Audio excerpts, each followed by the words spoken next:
인간의 사랑은 하나님의 사랑에 비할 수가 없지만 부모의 사랑이 하나님의 사랑만큼 고귀하다는 것은 압니다. 생각만 해도 울음이 나요. 저희 어머니가 고생한 것을 생각하면 다 서야 되는데 예전에 있던 이 앞에 앙금이 계속 남아서 그것을 다 풀 수가 없는 그 마음은 솔직하게 있지만 그래도 예전에 비하면 많이 풀렸습니다. 더 다가가야 되지 하고 저희 임준희 사모가 얘기를 하지만 언젠가는 더 풀 거예요. 더 다가설 거예요. 여러분에게 있는 부모, 지난주 여러분에게 요아스에 대한 이야기를 했습니다. 요아스 왕, 몇 살에 왕이 됐다고요? 럭키 세븐. 6살이죠. 6살에 왕이 됐고 오늘 요시야 왕에 대한 이야기를 하는데 요시야 왕은 몇 살에 왕이 됐을까요? 7살. 8살인가요? 7살인가요? 10살도 안 된 왕이 됐는데 8세죠? 8살. 8세라고 나오죠. 1절에 요시야 왕이 오를 때 나이가 8세라. 만으로 하면 10살이 가까이 됐겠죠. 우리나라 나이로. 근데 하필이면 그 밑에다가 몇 년간 했다고요? 31년간 나라를 다스렸대요. 그러면 8세 더하기 31년을 해봐야 40세도 못했다 이거죠. 그런데 그 밑에 보면 우리가 눈여겨볼 이야기가 이름이 하나 있습니다. 여디야라고 하는 엄마의 이름. 미국에는 어버이 주일이라고는 안 지켜요. 뭘로 지켜요? 어머니 주일을 지킵니다. 엄마의 신앙이 자자손손 믿음의 계보가 됩니다. 그래서 전 세계에 많은 나라들이 목회 사회가 온전히 나라를 지켜나가는 그것을 보게 됩니다. 특히나 이스라엘은 목회 사회입니다. 엄마의 신앙을 잇는 계보가 됩니다. 여러분의 어머니, 여러분 어떻게 보십니까? 어머니들은 하나님 앞에 매달리는 그 기도를 저는 첫 번째 교회를 가면서 새벽 기도부터 갔어요. 두 번째 날부터 새벽 기도를 가서 거기에서 살고 먹고 거기에서 새벽에 고2 때니까 고2 때 새벽 기도를 그냥 눈 빠지게 갔어요. 거기서 잤으니까 그냥 모든 권사님들이 저를 다 알았어요. 저 학생은 어찌 그러면 맨날 그냥 저기 와가지고 기도를 할까? 맨날 그냥 거기에서 뭘 그렇게 부르짖을까?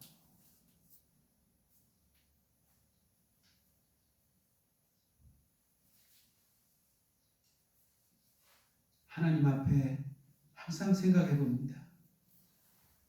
저를 부르신 이가 누구라고요? 저희 아버지예요. 육신의 아버지는 맨날 돈 벌러 다닌다고 외국으로 다니고 맨날 세상을 떠돌아다니면서 그래서 저는 군대 와서 같이 그때서 아버지를 아버지라고 불러왔어요. 군에 갔다 왔어. 26살에 군에 갔다 왔는데 그때 아버지를 아버지라고 처음 불렀어요. 제가 홍길동도 아닌데.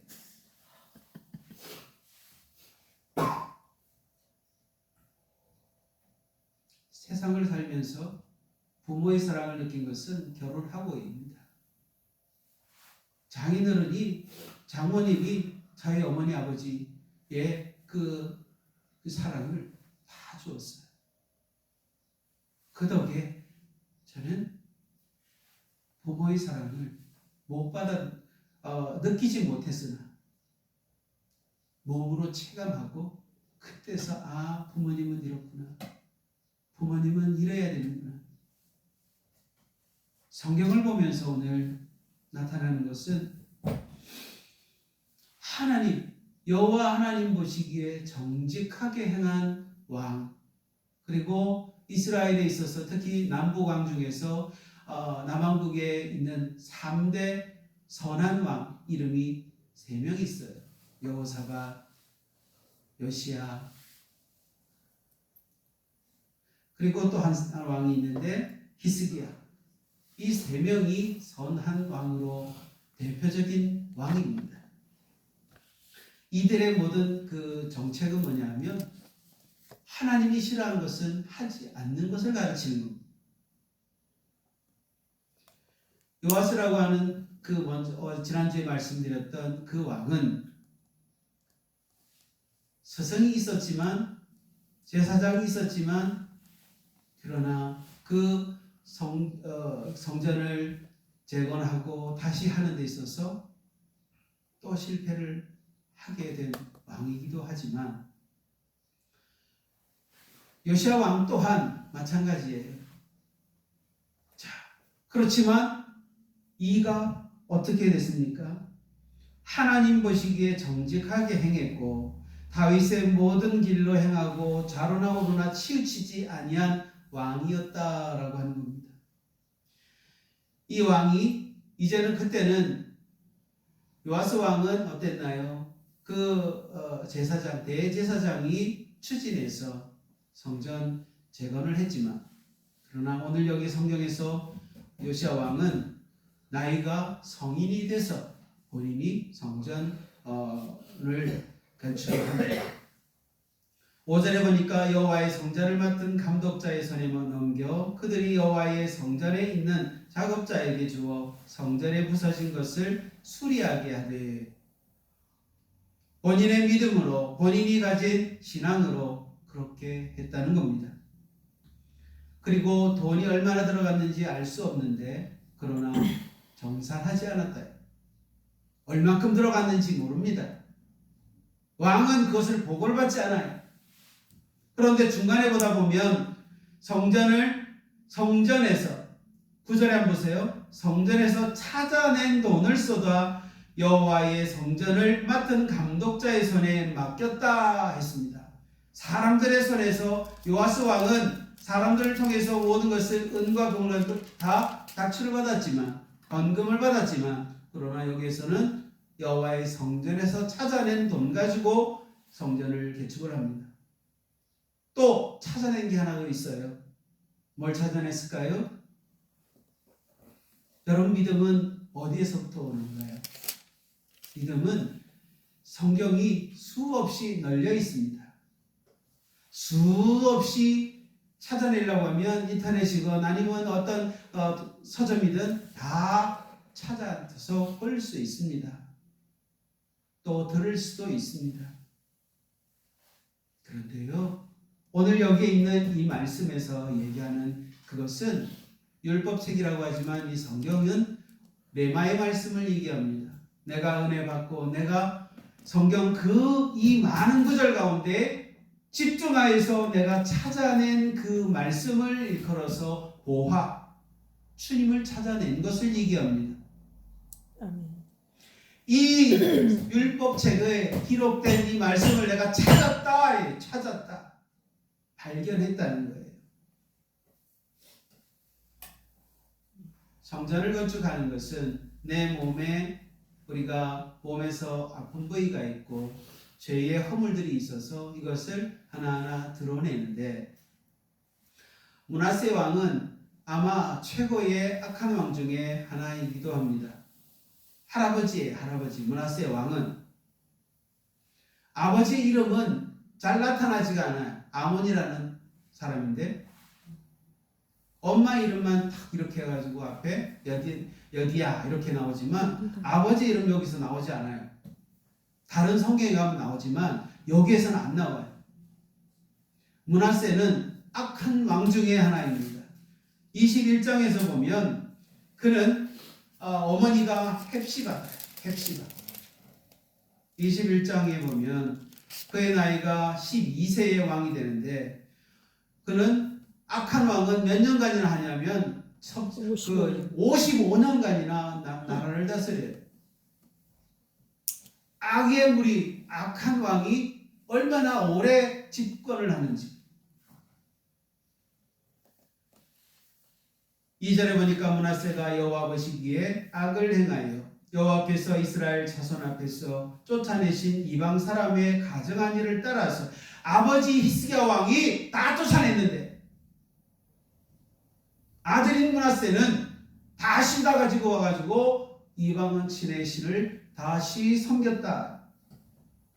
히스기야가 헐어버린 산당들을 다시 세우며 이스라엘의 왕 아합의 행위를 따라 바알을 위하여 제단을 쌓으며 아세라 목상을 만들며 하늘의 1월 성신을 경배하며 섬기며 여호와께서 전에 이르시기를 내가 내 이름을 여호와의 예루살렘에 두리라 하신 여호와의 성전에 제단들을 쌓고 또 여호와의 성전 두 마당에 하늘의 1월 성신을 위하여 제단을 쌓고 또 자기 아들을 불 가운데로 지나게 하며 점치며 사수를 행하며 신접한 자와 박수를 신임하여 여호와께서 보시기에 악을 많이 행하여 그 진노를 일으켰으며 또 자기가 만든 아로새긴 아세라 목상을 성전에 세웠더라.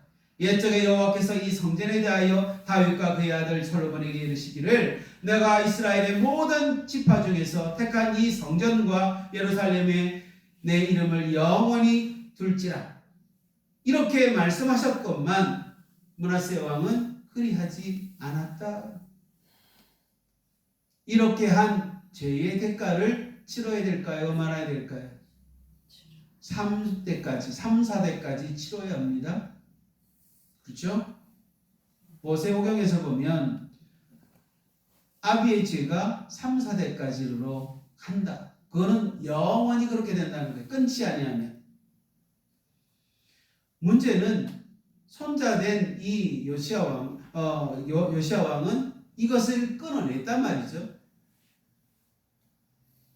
끊어냈는데 성전을 건축을 하고 뭘 발견했다고요? 말씀을 율법책을 발견을 하고 이것을 그냥 아는 게 아니라 전문가 사역자에게 가서 하나님께 물어라. 하나님께 물어라.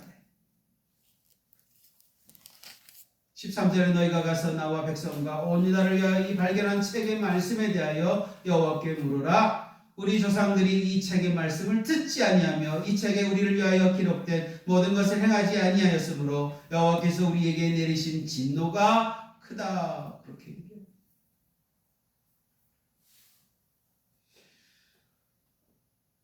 16절에 가서 여호와의 말씀이 내가 이곳과 그 주민에게 재앙을 내리되 곧 유다 왕이 읽은 책의 모든 말대로 하리니 재앙이 그 가정에 내려진 거예요. 누가 이것을 내렸어요? 하나님께서 하셨잖아요. 그렇지만 누구를 사랑합니까? 하나님은 요시야를 사랑했습니다. 요시야를 사랑해서 20절에 그러므로 그 19절부터 봅시다. 19절에 보면 내가 이곳과 그 주민에 대하여 빈터가 되고 저주가 되리라. 한 말을 내가 듣고 마음이 부드러워져서 여호와 앞 곧 내 앞에서 겸비하여 옷을 찢고 통곡하였으므로 나도 내 말을 들었노라. 여호와가 말하였느니라. 그러므로 보라 내가 너로 너희의 조상들에게 돌아가서 평안히 묘실로 들어가게 하리니 내가 이곳에 내리는 모든 재앙을 내 눈이 보지 못하리라 하셨느니라 하니 사자들이 왕에게 보고하니라. 아멘. 요시야 왕 할아버지의 므낫세 왕이 그렇게 저질러놨던 모든 하나님 보시기에 악한 것들을 회개하니까 하나님이 돌이키셨다는 거예요. 우리가 살면서 여러분 말씀을 외우십니까? 하나님의 말씀을 외우는데 나이가 들면 잘 안 외워져요. 언제 외워야 돼요? 아까 수산나 여사 얘기를 했죠. 어릴 때 하나님의 말씀을 계속 외우게 했어요. 어떨 때는 그렇게 하다 보니까 그 신약, 최소한 신약은 다 외웠, 자식들이. 13명이나 되는 아이들이 다 외웁니다. 밥 얻어 먹으려니까 뭐 외워야지. 어릴 때 외우는 게 나이가 들어가지고는 뭐예요? 안 잊어버려요. 나이 들어서 외우려고 하니까 한 구절 외우면 두 구절 잊어버려요. 그때 여러분의 삶에서 우리는 분주하게 삽니다.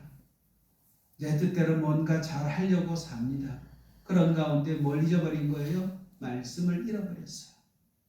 잃어버렸던 그 말씀을 요시야 왕은 찾았다는 거예요. 발견했다는 거예요. 내가 그랬구나. 내가 그랬구나. 나만 그런 게 아니라 내 할아버지, 내 조상들의 죄가 너무나 크구나. 한탄하며 기도할 때에 하나님이 어여삐 여기시고 말씀을 그에게 다시금 회복시켜 줍니다. 자기만 그렇게 산 게 아니에요. 왕으로서 뭐 한 겁니까? 23장에 가서 왕이 1절에 왕이 보내 유다와 예루살렘의 모든 장로를 자기에게로 모으고 왕 앞에 모았다는 거죠. 이에 왕이 여호와의 성전에 올라가매 유다 모든 사람과 예루살렘 주민과 제사장들과 선지자들과 모든 백성이 노소를 막론하고 다 왕과 함께 한지라. 왕이 여호와의 성전 안에서 발견한 언약책의 모든 말씀을 읽어 무리의 귀에 들리고 왕이 단 위에 서서 여호와 앞에서 언약을 세우되 마음을 다하고 뜻을 다하여 여호와께 순종하고 이에 계명과 법도와 율례를 지켜 이 책에 기록된 이 언약의 말씀을 이루게 하리라 하매 백성이 다 그 언약을 따르기로 뭐 하는 거예요? 맹세를 하죠.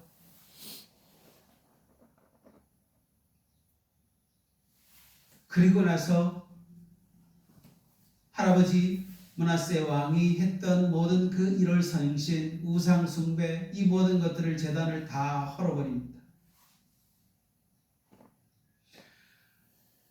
그 우상 덩어리를 갖다가 가루로 빨아가지고 뭐예요? 다 뿌려버려요.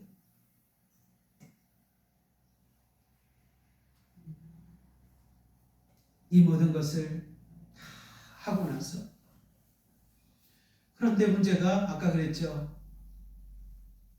누구의 죄? 할아버지의 죄가 지금 3, 4대까지 이르러 그것은 반드시 갚아야 됐어요.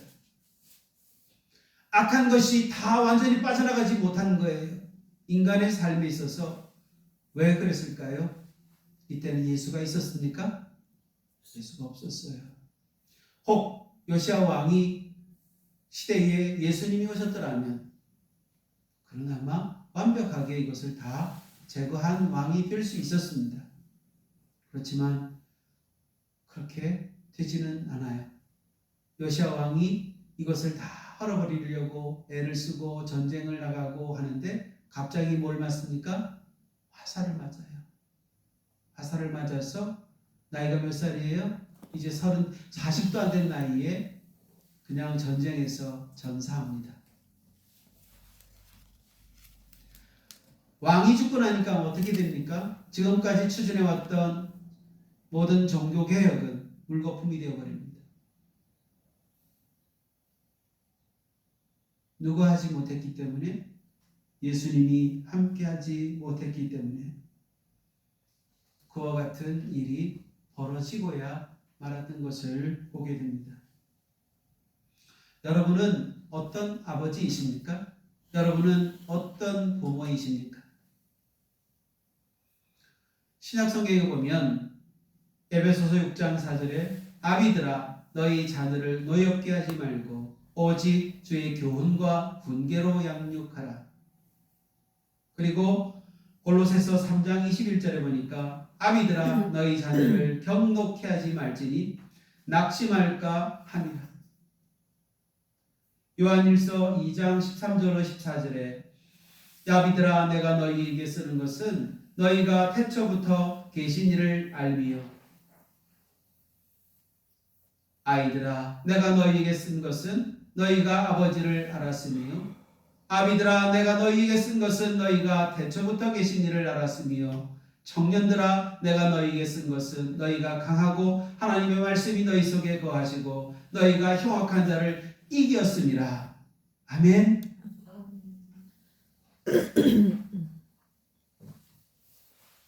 사랑하는 성도 여러분, 믿는 자는 누구와 함께해야 모든 악한 것들이 빠져나갈까요?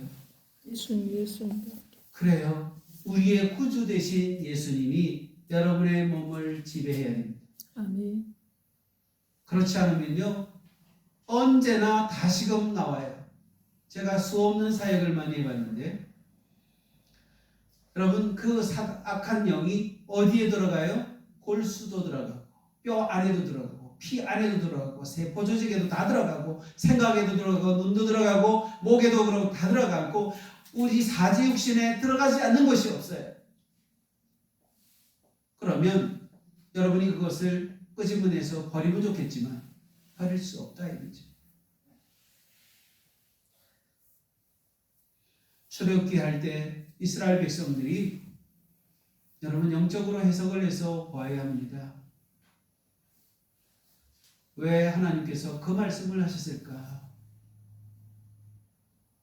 모든 악한 것, 그리고 그것이 가나안 족속의 7족속이라고 얘기했지만 7족속은 우리한테 들어온 모든 악한 것들의 모든 대표성이 갖고 있는, 예를 들어서 하나 한다면 가나안 족속 하면 음란의 영입니다. 음란의 영이에요. 기르가스 족속은 뭐냐 하면 의미로 따지면 요즘에 따라서 우울증 아니면 사람에게 주고 어떤 그런 것들이 우리 안에서 내재되어 있는 이 모든 죄악의 끈들, 이것을 일컬어 이야기합니다. 그래서 7족속, 막달라 마리아가 7영을 예수님이 다 제거하시면서 마지막까지 예수님의 죽음 앞에 서 있고 부활하신 주님을 만났던 사람은 막달라 마리아밖에 없어요. 돌아보면 믿음은 바로 7영을 쫓아내야 돼요. 추출해야 돼요. 다 어디로 보내야 됩니까? 저 무적행항으로 쫓아내야 되는데 예수님의 영이 아니고는, 예수님의 피가 아니고는 이것을 해결할 방법이 없어요. 질병은 뭘로 해야 돼요?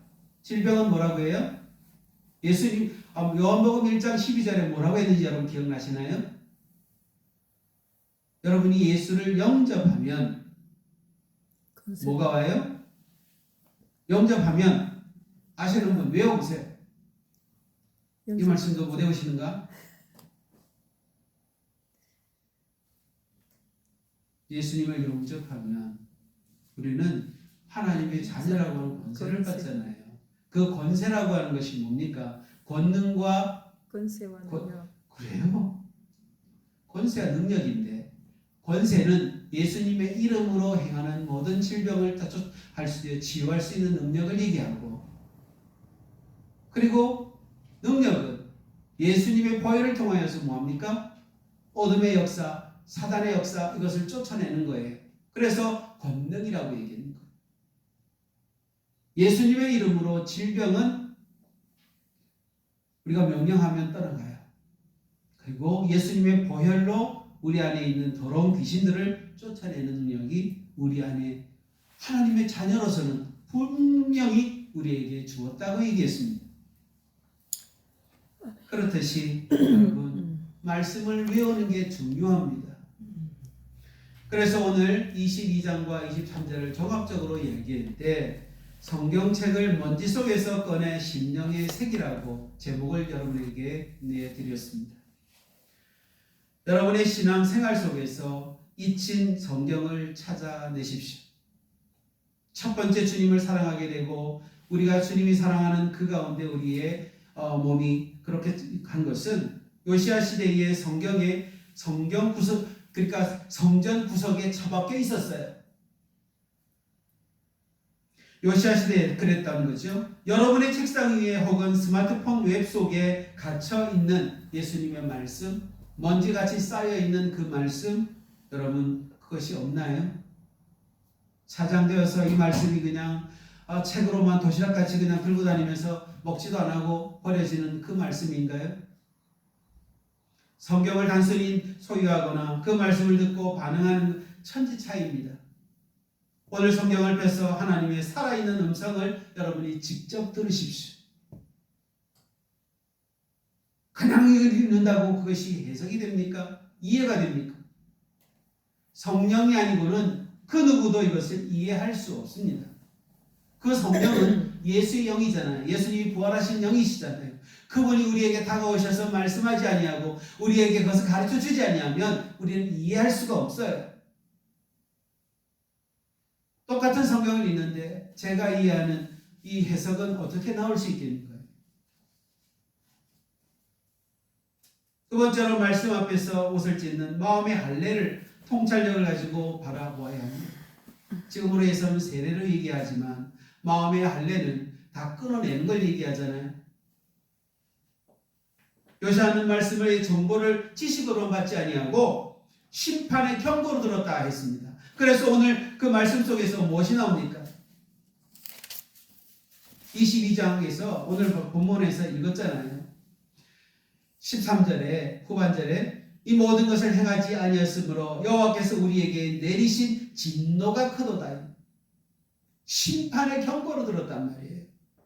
여러분 설교를 들을 때 어떻게 해요? 마음에 찔리십니까? 말씀이 나에게 너 이렇게 살면 큰일 나! 하고 그 경고로 들으십니까?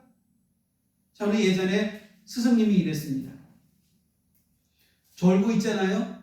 성경에서 이렇게 졸고 있잖아요. 뒤로 나가! 뒤에서 서서 들었어요. 여러분 지금 그랬다가는 목사 쫓겨납니다.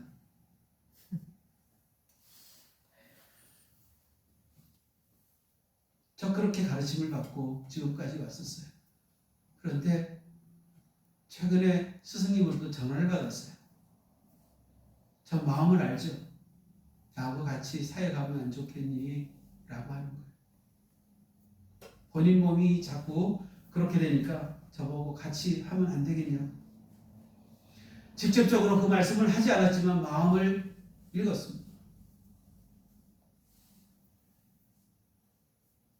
스승과 저는 많이 그것을 하고 다녔고 같이 사역하며 많은 은혜를 모든 이에게 끼치고 주님의 은혜를 이렇게 드높였던 일을 기억을 합니다. 그런 것처럼 우리는 좋은 스승을 만나야 좋은 은혜 가운데 하나님을 온전히 알 수 있고 주님의 사역을 분명히 알게 됩니다. 스승이 하는 말씀, 예수의 사역을 해야지, 주님의 사역을 해야지, 어떤 짓거리를 한다고 지금 그렇게 그게 복음이 전해지냐? 저에게 하는 말이에요. 며칠 전에도 들었어요. 예, 최선을 다해 그렇게 하려고 애쓰고 있습니다.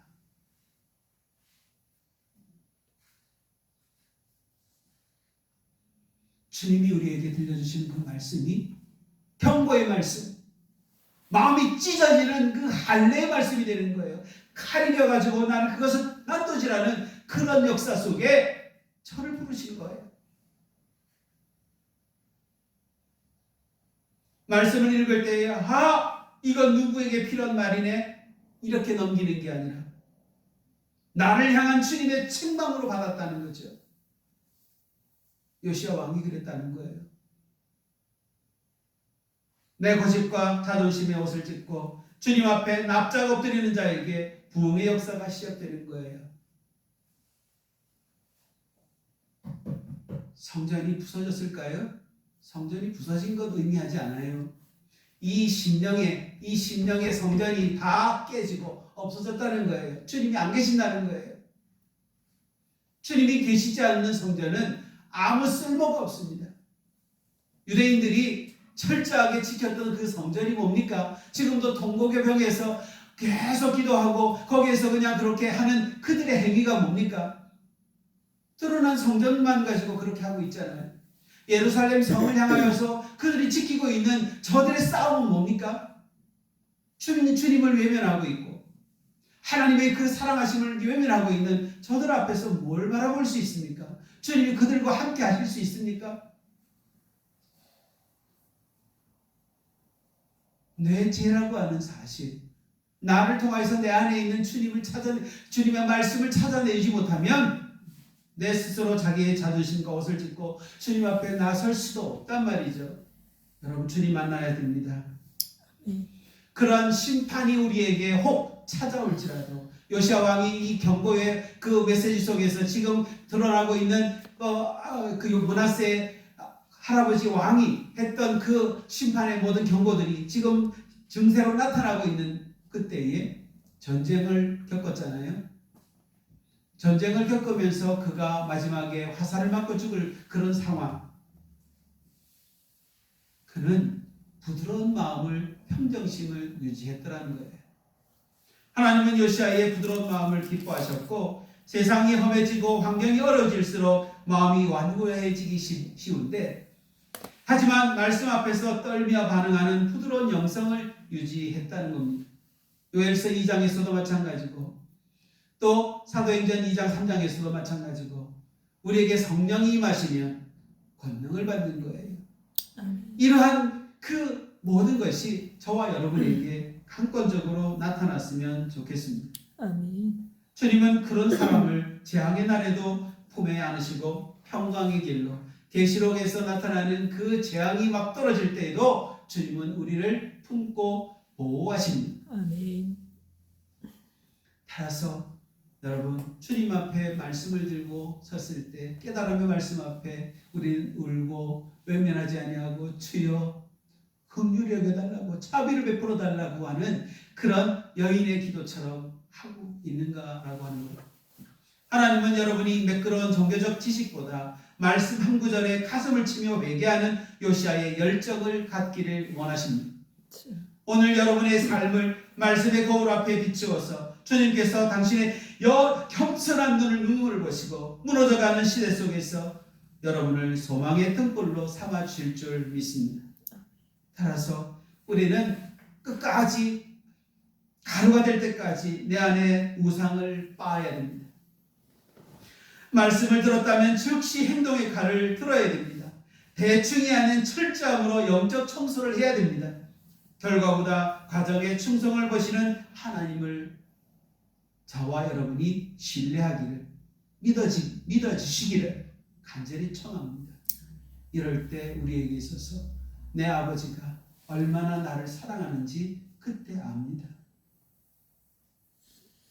사랑하는 성도 여러분, 화려한 유월절 제사보다 우상을 가루로 만드는 정직한 아픔을 감수할 수 있다면 요시아 왕이 혹 칼에 맞아 그 화살에 맞아 죽었다고 할지라도 그는 어디 갔을까요? 하나님 품에 안겼을 거예요. 그는 기쁘게 갔을 거예요. 하지만 후세의 사람들이 이것을 이어가지 못했다는 안타까움이 있지만 누가 없어서 그랬어요? 주님이 그때는 아직 오시지 않았다는 거예요. 주님을 지금 믿는 여러분이 솔로몬의 영광보다도 낫다고 여기지 하지 않습니까? 사랑하는 모든 일들이 주님 안에서 그렇게 세워져가는 여러분과 제가 됐으면 좋겠습니다. 기도하겠습니다. 주님, 저희와 맺은 각자와 맺은 하나님의 말씀을 우리는 붙들기를 소망합니다. 이 말씀을 잃어버렸다면 찾아서 그 말씀을 외우고 다시금 그것을 묵상하며 주여 회개하는 그 자리에 설 수 있도록 인도하옵소서. 주님을 맞이하는 모든 그 음성이 우리에게 정말 더 철저하게 낮아지고 겸손하며 온유할 수 있는 저희가 되어서 예수님의 그 사역을 감당하는 목사와 그리고 모든 성도들이 될 수 있도록 축복하시고 그런 싸움의 아버지와 모든 일을 주님께서 위로하시고 격려하실 것을 믿사오니 어디를 가나 주와 함께하는 놀라운 흔적을 남기게 하옵소서. 오늘 죽어도 오늘 주님께 가도 우리는 좋습니다. 그러나 이 말씀을 전하는 이 종인과 함께하는 우리 성도들의 마음에 예수를 뿌리를 내리게 하시고 또 나와 같은 일을 만들어내는 그 역사함을 함께 나눌 수 있도록 축복하옵소서. 이 설교와 이 기도를 듣는 모든 이들이 주님을 더욱더 섬기며 따르며 그분 안에서 성장하며 그렇게 될 때 이 나라 이 민족은 당연히 주님이 보호하실 것을 믿사오니 주께서 헌신하는 모든 이들의 기도를 아버지여 외면하여 하지 마시고 주여 들어온다 하옵소서. 믿사옵고 예수님의 이름으로 기도 올리옵나이다. 아멘. 아멘. 아멘.